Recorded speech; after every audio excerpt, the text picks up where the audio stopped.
President John F. Kennedy. Ladies and gentlemen, the very word secrecy is repugnant in a free and open society, and we are, as a people, inherently and historically opposed to secret societies, to secret oaths, and to secret proceedings. We decided long ago that the dangers of excessive and unwarranted concealment of pertinent facts far outweighed the dangers which are cited to justify it. Even today, there is little value in opposing the threat of a closed society by imitating its arbitrary restrictions. Even today, there is little value in ensuring the survival of our nation if our traditions do not survive with it. And there is very grave danger that an announced need for increased security will be seized upon by those anxious to expand its meaning to the very limits of official censorship and concealment.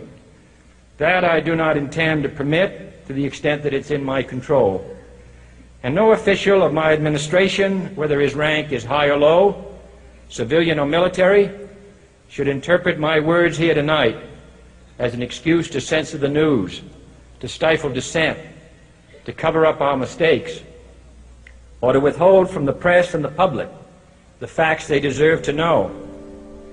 For we are opposed around the world by a monolithic and ruthless conspiracy that relies primarily on covert means for expanding its sphere of influence, on infiltration instead of invasion, on subversion instead of elections, on intimidation instead of free choice, on guerrillas by night instead of armies by day.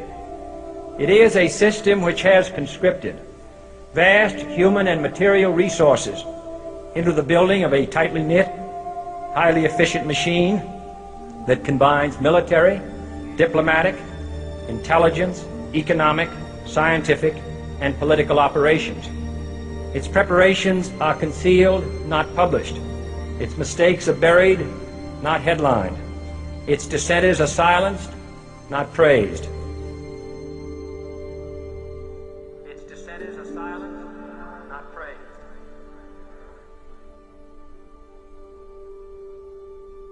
Its dissenters are silenced, not praised.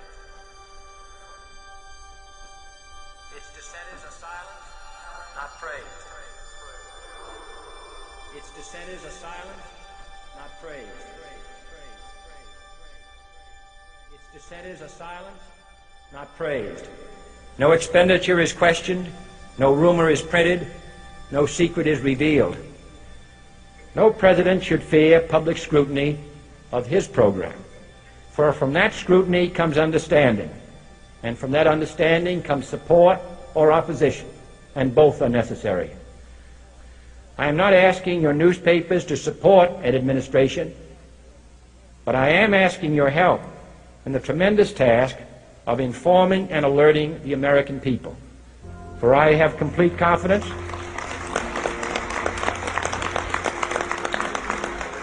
in the response and dedication of our citizens whenever they are fully informed. I not only could not stifle controversy among your readers, I welcome it.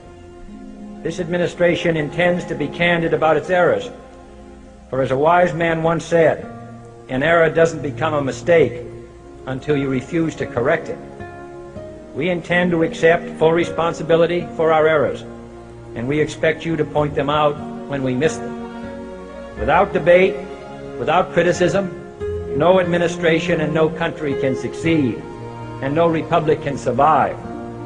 That is why the Athenian lawmaker Solon decreed it a crime for any citizen to shrink from controversy.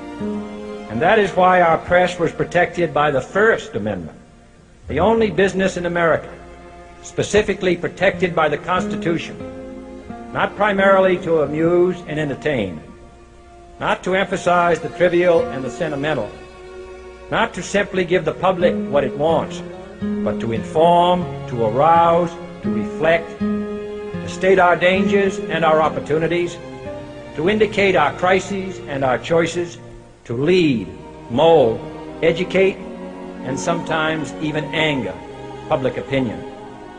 This means greater coverage and analysis of international news, for it is no longer far away and foreign, but close at hand and local.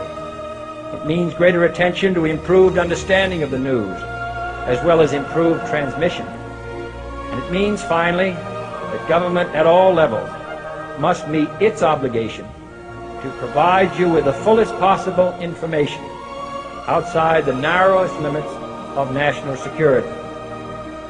And so it is to the printing press, to the recorder of man's deeds, the keeper of his conscience, the courier of his news, that we look for strength and assistance, confident that with your help, man will be what he was born to be, free and independent.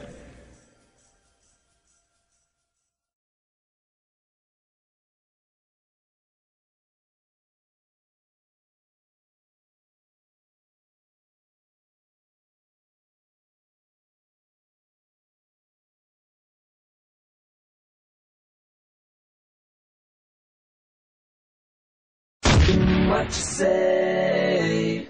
That you only meant well, well, 'cause you did. What you say? That it's all for the best, 'cause it is. What you say?